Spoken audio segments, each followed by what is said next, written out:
ان کا تکبر آڑے آ گیا ہے، اور میرے نبی پاک صلی اللہ تعالیٰ علیہ وآلہ وسلم نے فرمایا تھا یہی بدلہ دے دو کسی کا دینا ہے تو، یہی معافی لے لو یہی، ورنہ فرمایا یاد رکھنا قیامت کے دن تو اس طرح ہوگا کہ اگر سینگ والی بکری نے بغیر سینگ والی بکری کو مارا ہوگا اسے بھی قیامت میں بدلہ دینا پڑے گا، یہی معافی تلافی لے لو یہی۔ تو ہمارے ہاں مزاج نہیں، مزاج بنائیں نا آپ، معافی کا مزاج بنائیں۔ رسمی ویسے معافیاں مانگتے ہیں، آج پہ جا رہا ہوں بھئی اگر کوئی ہو گئی تو معاف کر دینا، یہ تو رسم ہے، تو بڑی دنیا ادا کرتی، آپ کو پتہ ہے کہاں آپ کو معافی لینی ہے۔ تو جہاں جہاں اس طرح کے معاملات ہیں وہاں آپ کلیئر کریں۔ صحیح بخاری میں حدیث ہے حضرت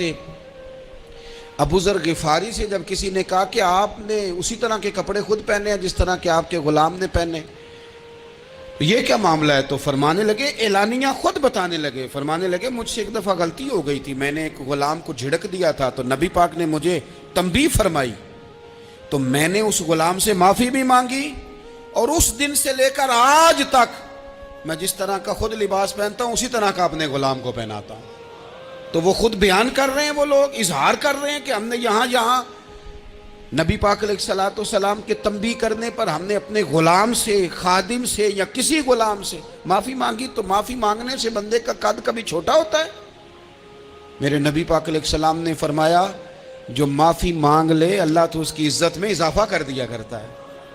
تو اس لیے ایک تو جہاں یہ معاملہ ہے وہاں، اور دوسری جو آیت میں نے تلاوت کی اس میں اللہ کہتا ہے کہ غصہ پی بھی جاؤ، معافی مانگو بھی اور معاف کر بھی دو۔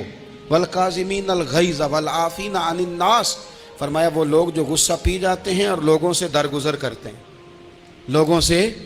درگزر کرتے ہیں۔ وَاللَّهُ يُحِبُّ الْمُحْسِنِينَ،